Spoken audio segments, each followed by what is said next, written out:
ध्यान देना, एक सवाल हम लिख रहे हैं।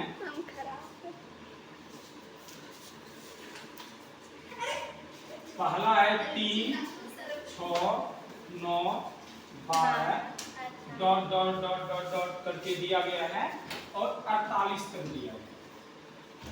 ठीक है, 48 कर दिया गया।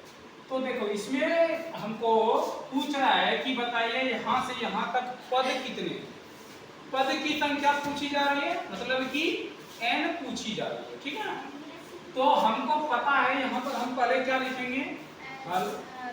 पहले क्या लिखेंगे, हल। और उसमें क्या दिया हुआ है कि दिया हुआ है सर कि, हाँ हुआ सर, हाँ हुआ होगा ना सर। दिया हुआ है कि a बराबर, a किसको बोलते हैं, पहला पद, प्रथम पद, पहला पद, यानी कि पहला पद मेरा कितना दिया हुआ है, 3। तो d बराबर 3, d बराबर a2 माइनस a1। तो d बराबर a2 मेरा कितना है, 6 है। अब माइनस में 3, तो d बराबर मेरा कितना निकल गया, 3। 6 में 3 घटाएंगे तो 3।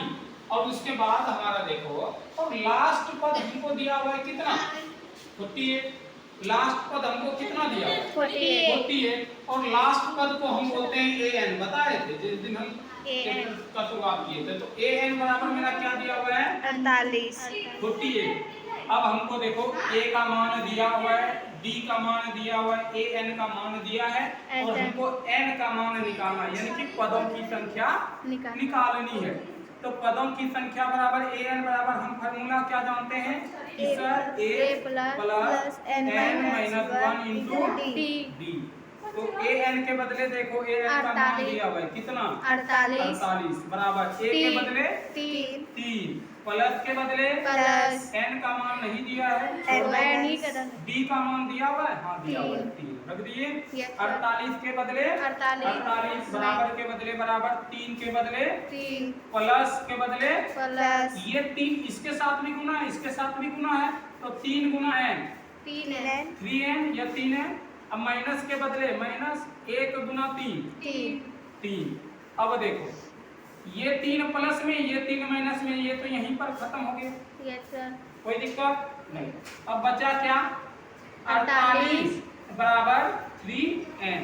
तो n के साथ 3 किसमें है, गुना में, इधर आएगा तो भाग में। अब जो बनेगा वो बनेगा हमारा 48/3 बराबर में n।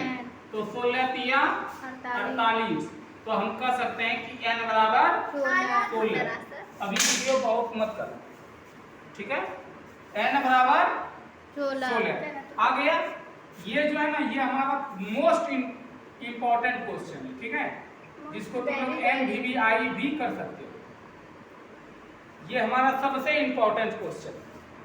यहाँ से ये क्वेश्चन बिल्कुल तुम्हारे एग्जाम में छपेगा और ये 5 नंबर में छपेगा, ठीक है, कोई दिक्कत नहीं। चलो वीडियो पॉज।